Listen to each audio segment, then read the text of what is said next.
Well, hello, this is Jason T. Ingram, and this is another edition of Christianity and Insanity, or Insanity rather. And it's about, can the Christian faith make people either go crazy or mimic or develop symptoms of different mental illnesses? And when it comes to people outside of the evangelical Bible based world, one of the biggest complaints that we have is when it comes to irritability and things like that, which is a sign of acute mental illness. And a lot of people that live with mood disorders and personality disorders, especially PTSD, have, a lack of a better term, a short fuse. And if you spend a lot of time with me, folks that might have a weak sense of self or ego or whatever might feel scared of people like me because of my background and the abuse and stuff like that, and just being kind of overall a little rough around the edges. And I've noticed with educated people, that's really hard to be around for them, and in some ways I don't blame them. And the interesting thing, though, about irritability, especially anger, is that it's really different, though, when you get around Western culture, conservatives, especially in America, when it comes to folks that are in this Bible-influenced world, is that they are irritable and angry about a whole different set of things. And here's an example, because they think of themselves as dead to themselves and alive to something that they have put inside of themselves, and they over-identify with something from another world. That becomes their ego. That becomes their self-esteem. So here's what's interesting, and in some ways it's kind of a good thing, but if you insult them, oftentimes they won't take it as personally as somebody who's some educated college kid or something like that, who's in a place where they might be strong intellectually, but they might be sensitive on an emotional level, especially when you get around artsy fartsy people like me. Is that, yeah, we tend to be hypersensitive, we tend to have low self-esteem. But the thing about, if somebody is this like hardcore, on fire, sold out, born again Christian, is that their ego and their self-esteem is wrapped up in something bigger than themselves, that they're constantly feeding on this thing. They're studying this Bible almost on a daily basis, sort of saturating themselves in hanging out with people that are like that, allowing them to influence. And then every time they're in a place where they're unbelievers, they want to influence them. A good example of that is a preacher might say, don't be a thermometer, be a thermostat. A thermometer changes to the temperature of the room, but a thermostat changes the temperature of the room. So they want to influence their environments that they're in. Unless they're in a faith-based environment, then they allow that to influence them. So their whole world is so different. The way they think, the way they act, the way they talk. And when it comes to like insulting somebody, especially if they're feeling persecuted for their faith, they will not only not take it personally, but it'll actually strengthen them. And not only that, though, they're typically really abusive to each other, which is really obvious. All you got to do is watch the average Christian movie and they will admit that they call it lambasting or something like that. But, you know, it seems like they'll always acknowledge that there's preachers out there that are really harsh and abusive and stuff like that. And on the outside, it's just like obvious to everybody that there's a lot of mean, angry preachers out there that think it's okay to just completely chew somebody out. And then from their perspective, they think, well, yeah, you need to forgive, not to be offended. There's a lot in the Bible about that. And then sometimes they say, well, this is something that, you know, maybe God was doing this to humble you or something, which is kind of creepy, which is sort of advocating for verbal abuse, which I've seen that especially in straight camp and some of these programs that they put folks in, and teenagers. They put teenagers in a lot of programs where they're subjected to a lot of verbal abuse in order to help them grow, so to speak. And maybe that's okay if a kid is going into boot camp and they know that they're going to be insulted and stuff like that, because that's just part of boot camp. They want to break down your ego so you could be a soldier. And when somebody is going through, let's say, like Christ for the Nations or discipleship, there's this one organization that, they got to do a discipleship training program. They think everybody that's, college age has to go through this thing, and it's wonderful. They send you to Hawaii or Texas or whatever. So Young Life, Christ for the Nations, Youth for Christ, there's a whole bunch of those organizations. In fact, one of them bought the whole Rajneesh Param years ago, which I think is so cool. And so, anyways, verbal abuse is synonymous with what people on the outside think is this horrible, mean thing that is disguised as tough love. Or, and I hate this one, but we have all heard this before, righteous indignation. Oh my gosh, there's really nothing righteous about being indignant. Unless, of course, you believe that God himself is angry and okay with anger and okay with being abusive and stuff like that. Because a lot of times when people are in an environment and they're serving somebody, they're going to act like who they're serving.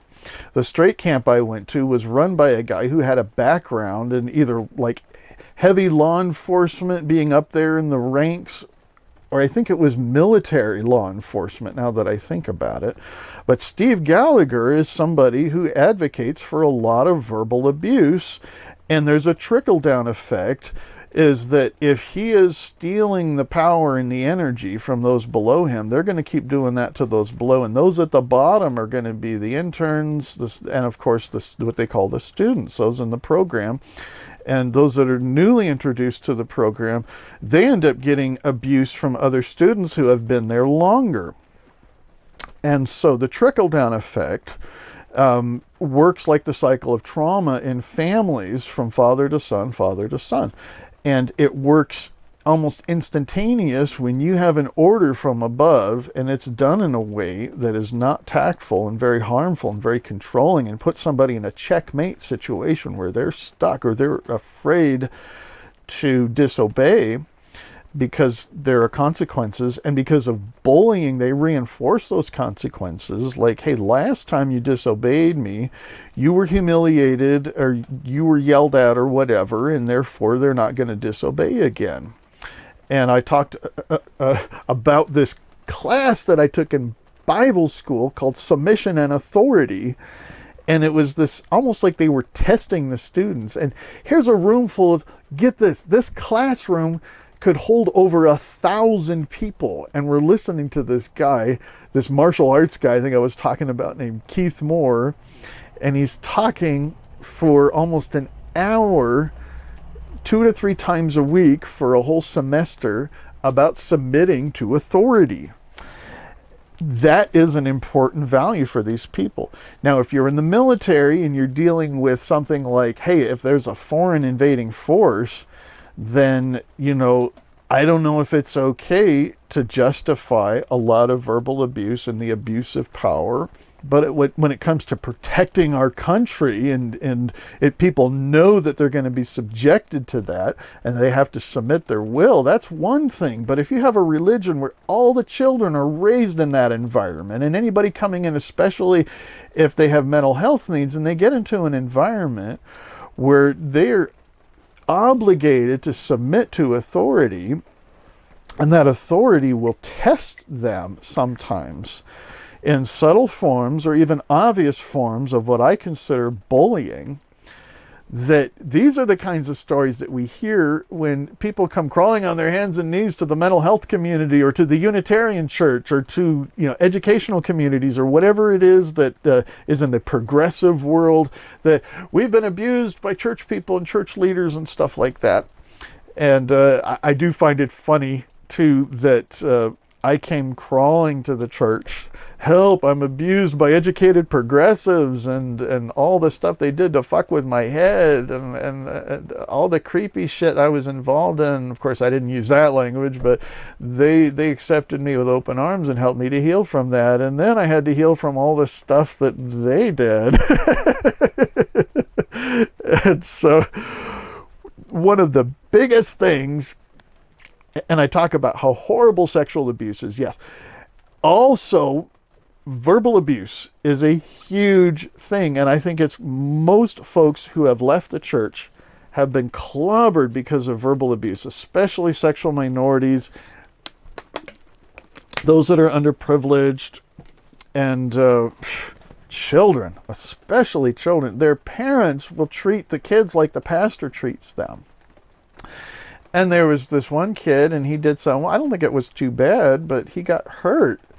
He was on his bike, and he didn't use a helmet or something like that, and his dad yelled at him, or not yelled, but he raised his voice and said, you got out of the protection of God, you got out of the will of God, and that's what happened. And, you know, instead of saying, let's get you to a doctor and get you checked out and see if you're okay, and I'm sorry, and let me hug you, and hey, I hope you learn not to do that again. You know, I love you, kid. And so it was really weird to say, like, you got out of the will of God, you got out of the protection of God, and you were prone to the devil, and the devil did it, and it's your fault because you allowed the devil to... I mean, it's just like, that kind of mentality is really abusive. So, what happens is, to people, especially children and those who come into the church because they don't get their needs met anywhere else, and they're very weak. And what happens is that they become very suggestive to just vulnerable to suggestions, basically.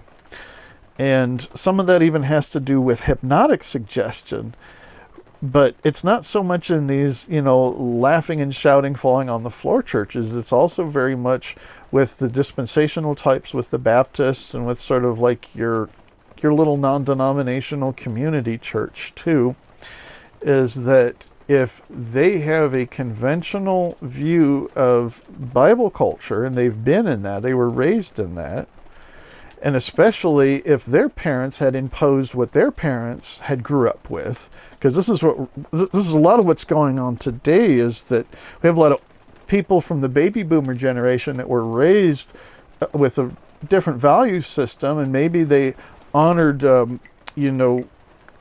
respect and honesty and some of this stuff that youth culture didn't seem to prioritize very well. But they also have a really weird set of priorities, when it comes to abstaining from things that are harmful and not harmful, which sort of gives people this conscience that's not of their own. And this is where it's sort of the creepy sleeper cell thing gets to be a vulnerable issue when it comes to people that are submitting to authority and that are vulnerable to suggestion.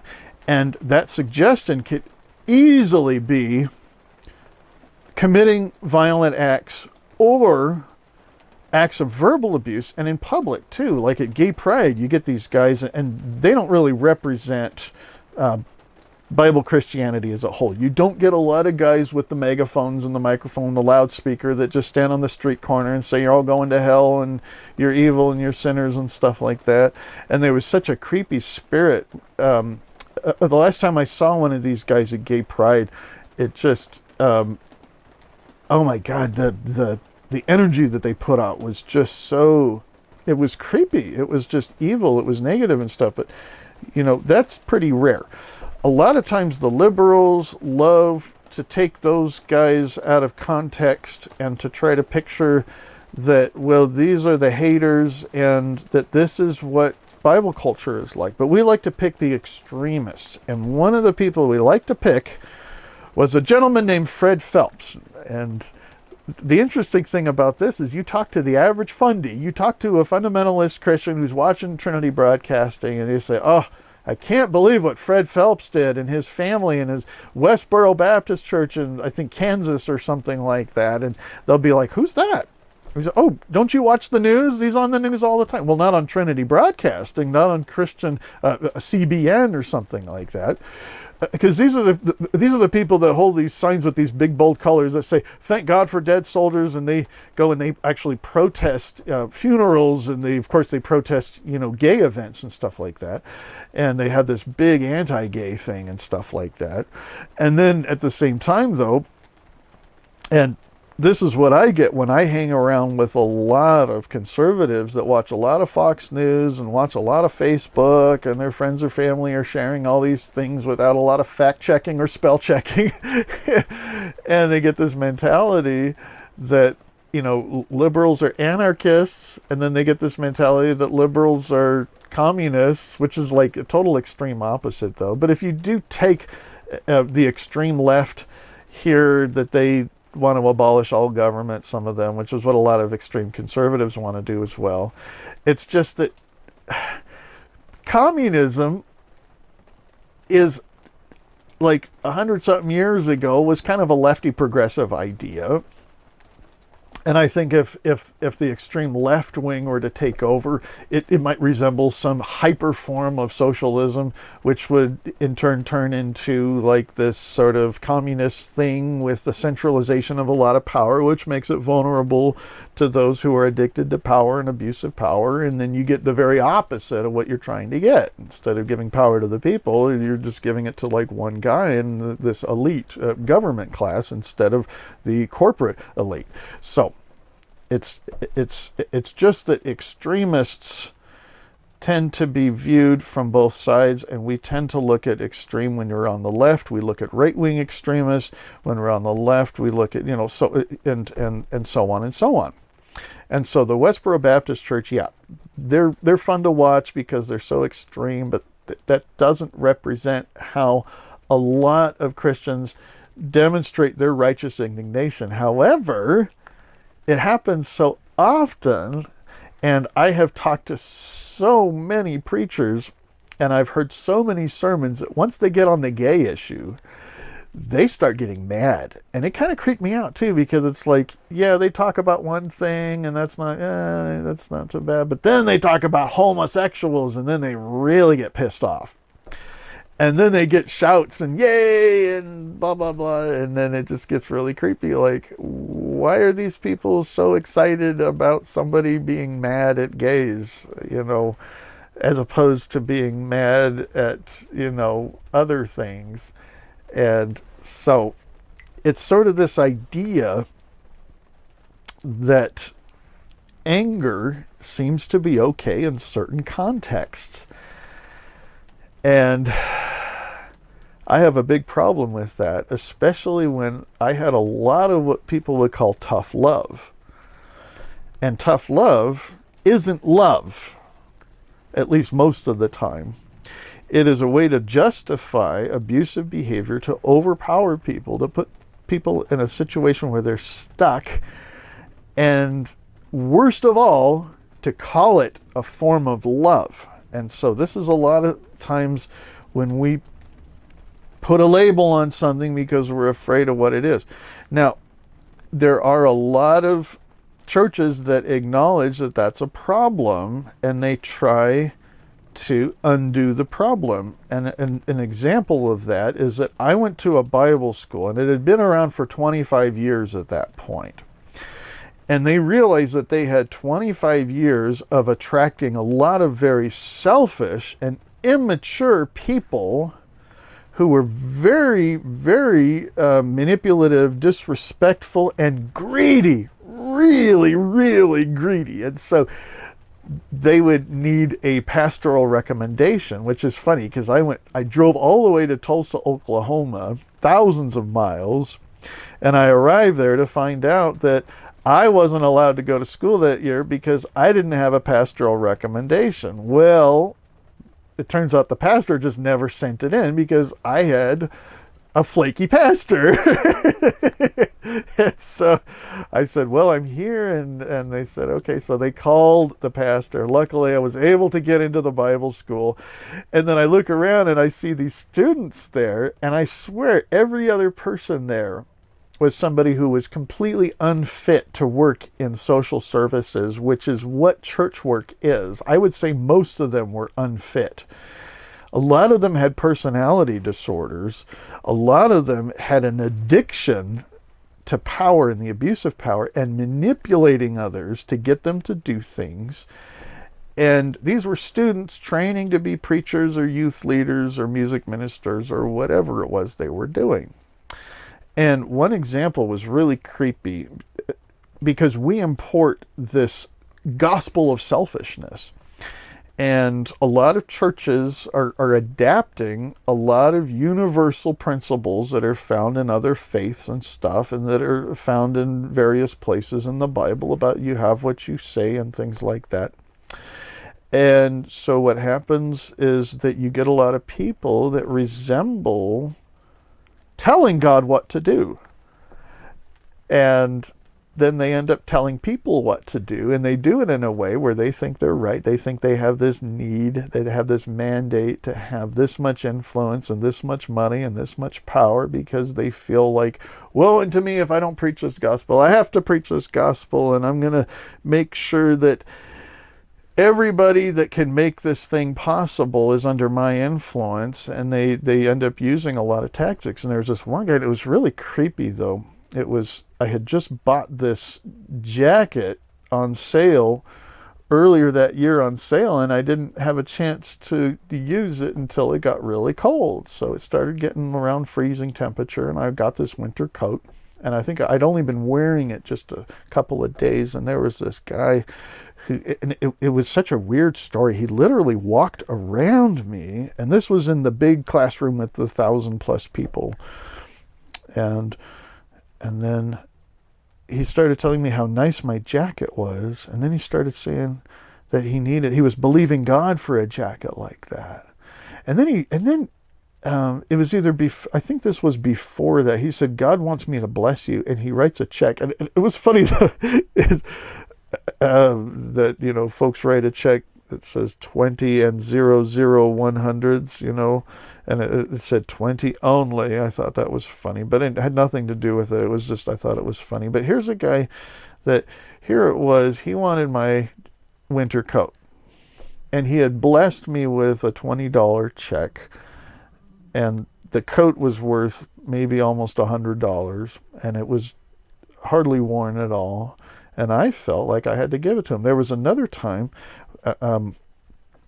when I was in a church service, and this is where it gets really creepy, because I had this laptop that I used to tune pianos, right? And it was a $1,300 laptop. I had to ask family to give me some money for it because it was for my work. And then I didn't get a lot of work tuning pianos, and then I just ended up playing solitaire on it a lot. And back in 2002 or whatever, laptops hardly did anything in those days. And I was really afraid that I was going to, get an internet connection somewhere and stuff like that. So anyways, I was in a church service, and I remember this guy's name was Tommie Zito, Z-I-T-O. I don't know if he's still around these days. And this was a young man who had this evangelistic thing, and he had a real strong ability to get into people's heads. Really, really intense guy. And so he's just giving this shopping list to this congregation in a poor neighborhood that was predominantly an outreach to Native Americans. And I had been working there, volunteering and doing music and youth work for several months at this time. And they had a lot of cutting edge people that were coming in there. One of them was talking about how she gives money on her credit card that she doesn't have, and how God honored that and blessed that, and teaching and being an example of a lot of irresponsible behavior. But this guy had this shopping list. This is what our ministry needs. We need a laptop that's fairly new and that has these characteristics. And maybe you just bought this laptop and you're just sitting around playing solitaire on it and think that maybe God has a bigger use for it. I mean, that was basically what he said. I mean, including talking about solitaire. And I had this computer there, and I thought, man, I'm not getting any jobs hardly at all tuning pianos. And And I felt like God was speaking to me that, oh, I need to give him my laptop. And I did. And then what was even weirder about that was, okay, I come back and I say, okay, well, I came back to the revival the next day and I said, here's the discs for the operating system, the backup discs, and all the other accessories for it. And he said, oh, and okay, you know. And then I asked for a receipt for the value of it so it could be a tax write-off because I had my own business.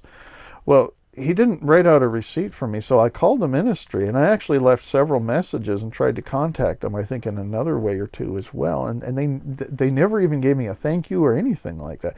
And it was just, that whole thing was so creepy. It was like him coming into a poor neighborhood.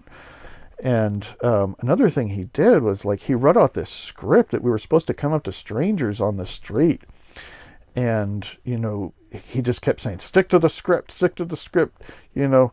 And we just annoyed the heck out of all these people in downtown Anchorage. And only one guy came to church as a result, and he didn't really take it very seriously either. So basically, we just annoyed the heck out of a whole bunch of people. And we read this little script on a quarter of a piece of 8.5 by 11 paper. And he was just demanding that we, and it was funny, I didn't stick to the script after a while. There was I think she was Jewish or something, and really interesting woman too. And I actually, it's just funny. I feel guilty because I thought this is such an interesting person, and here I'm just trying to get her to believe in my thing, and she seemed quite happy and content with her life. And I did. I had these little lucid moments too. But I had been under the influence of so many of these preachers. If they said something really strong, like I was talking about, like I had some pictures of me before I was a Christian, or when I was a new Christian, that when I was really messed up, and really you could see it in my eyes. I was in heaven. I had a, and this is something I try to explain in some of my metaphysical bullshit, is a shared consciousness with something else. But it was really, really creepy, dark stuff. And you could kind of see it in my eyes, and I didn't have a lot of compassion for folks. So the church did show me some compassion, although it did have strings attached, but it was more, it was the closest thing to unconditional love that I've ever seen in my life, and I honor them for that. It's just that I ended up having a shared consciousness with this Jehovah thing, and I over-identified with it. And anybody who demonstrated power, like this one guy who was a business owner, and he had this home group, and it was a lot of real extremist type activity there. And he just looks at me and says, you need to burn that stuff. So I tried to burn it, and I ended up in the backyard one night, and people were really getting creeped out, like, what's that guy doing burning stuff? And I had a hard time doing it. I think I had to find a coffee can or something, and and it was terrible, because this was like irreplaceable mementos that I had in my life. And this guy had no thought of what my needs were, what type of ramifications that would have in my life. And I regret having given up a lot of things. I regret having these delusions where I thought that Jesus told me to burn my classic record collection. One of them was a collector's item and things like that. And so I was under the influence of people who were getting me to destroy things in my life that had value to them, that were not harmful whatsoever in my life, and enabling a lot of ideas, especially when it came to this righteous indignation, and how harmful that can be when you think it's okay to be verbally abusive to somebody. And if that's passed on, and if that's your world and that's your reality, then that seems to be okay for people after a while. And then what happened with this Bible school is that, yeah, they were trying to preach against all of this selfish, flaky behavior, even though they were enabling it at the same time. They were attracting these people because of their doctrine. And they were thinking like, we have to undo all this selfishness and all this flaky behavior. So they were preaching one thing that was harmful, and then they were trying to undo it by preaching the opposite, thinking that that was going to help it. But really what we need to do is we need to examine our theology, what is harmful, and we need to stop preaching harmful stuff instead of trying to undo it by saying, okay, we're going to preach something flaky, but don't be flaky. So that's another crazy thing that I saw. So what happens if there's a church or a parachurch organization, whether it's a teaching ministry or it's a congregation or something like that, and they have followers that are exhibiting a lot of character flaws and a lot of abusive things, and that cycle of abuse is just becoming obvious to the leaders and everybody on the outside and the inside, is that instead of changing their views and changing what they're teaching and stuff like that, and examining what they're teaching is harmful or not, then they try to teach things that are the opposite. So if they're attracting selfish people because of a doctrine, and they're trying to teach all this stuff about good character and don't be so flaky and don't be so selfish, and then on the other hand, they're teaching all this stuff where, hey, you name it and claim it, you blab it and grab it, you tell God what to do, you tell others, what to do because, you think that, you have the right to have this money and this power and this stuff like that. And the other thing I see is not just when it comes to like the Word of Faith movement in particular is what I'm talking about, because my Bible school had 25 years of seeing selfish people being allowed into that school that even had pastoral recommendations, and they're doing all this selfish behavior, and they're trying to preach against selfish behavior, and at the same time, the whole foundation of their doctrine that makes them unique, besides the gospel and all that kind of stuff, is this whole name it and claim it type stuff, which attracts selfish people. And so that was a form of crazy. But another form of crazy, in addition to that, is a problem that is so prevalent with evangelicals and Bible-based Christians, whether they're charismatic or whether they are dispensationalists.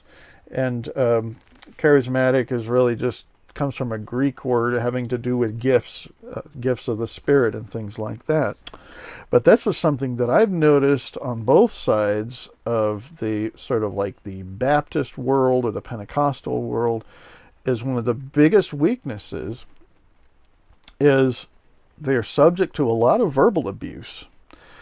And they seem to demonstrate it as if it's okay, and then they have all this healing stuff that they try to put in there, and then they try to do things, like be angry and do not sin. I mean, that's a weird passage. Or in your anger do not sin, or whatever, something like that. So they say, well, it's okay to be angry, just don't sin when you're angry, or something like that, according to how you interpret that particular passage. And then there's a lot of things about, like, what is it, Ephesians 4:29, let no foul thing come out of your mouth. And people say, well, you just don't cuss. You don't say the 7 or 8 cuss words that you don't see on television that you see on Netflix. Or you don't see them on PureFlix. I love PureFlix. Those are some of the funniest movies and shows if you ever are into PureFlix. That wasn't around when I was in church. But I would imagine there's no fucking when you're watching PureFlix.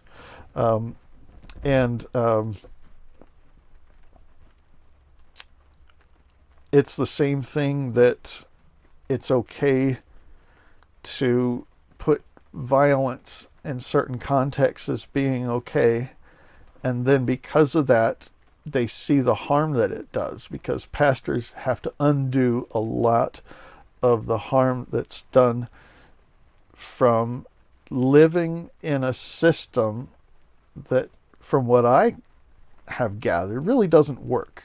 The doctrine is flawed. It needs a lot of explanation to make people believe it. The culture has a lot of flaws where they do one thing, but they label it another thing, and they just keep on having to fix all these problems, and they don't get to the very foundation, the very fundamental of what's really causing the problem. So anyways, they do a lot of work trying to get people not to do this righteous indignation, to not do these justified forms of verbal abuse and tough love and meanness, and then they demonstrate that, and then they'll even talk about it being okay in certain contexts. So that's another thing that makes people crazy, and this is something that cultic abuse will do, is they'll say, I hit you because I love you. I mean, it's like they just really know how to fuck with people's heads. Like when parents are abusive to kids, like, I only do this because I love you. I only hurt you because it's what you need. And it's like, after a while, when somebody hears one thing and they see another, or when you take something and you try to define it as being something else, then it creates ruts in your head where your whole reality is changed. And this is where this sort of sleeper cell thing comes in, because when you get somebody who's, and I hate to use the words programming and brainwashing because they're really cliche. It's just that it happens so often in, whatever environment that you're in. I think everybody's prone to be around leaders that are going to keep repeating the same things over and over and over again to get people to think the same way. And unfortunately, if someone's demonstrating a certain behavior and they keep talking about it as if you're sort of covering it up, well, this is not what it is. This isn't abuse. And that creates crazy people. And if you've ever worked with a fundy before, you've seen that they exhibit not just, they'll sing worship music sometimes, or they'll quote the Bible, and they'll sort of do these sort of cliche things that sort of your average Ned Flanders from The Simpsons, or sort of like, oh, this is your weird church neighbor preacher person, as they exhibit a lot of this stuff. They'll also exhibit a lot of antisocial behavior, and sometimes they'll just come off as rude. And then they go to church, and then they're told, you got to set a good example. You have to not be rude. You have to be polite to people. Okay, so I'm going to act really polite around others. And then they try to act a certain way, and then they just end up seeming really fake. And so then this postmodern thrust of the evangelical world is really interesting, because they say we need to be real, we need to be genuine, we need to reduce the harm of what we're saying, we need to talk like progressives, we need to reach young people, we need to be genuine and transparent. And then at the same time, they're propagating a worldview and an ideology that is anything but real. And so that's what's interesting about some of the things that are said and done, which is like the big cliche when it comes to people from the outside of the church, is we all know that, well, they do one thing and they say another. And of course, that's hypocrisy. I was raised in a world where, yeah, it was a nonviolent sort of peace and love hippie thing. And there was a lot of control freaks, a lot of passive aggressive control freaks, especially with men. And so I was raised with a lot of hypocrisy. So I don't know if I recognize hypocrisy everywhere I go, because I talk a lot about the addiction to power. And unfortunately, I abuse power very often when I get it. And I'm very prone to that. And I don't have any excuse. I mean, I try to say, well, I've been demonstrated, the abuse of power. I've had one example after another in my life on different, paradigms of culture and religion and politics.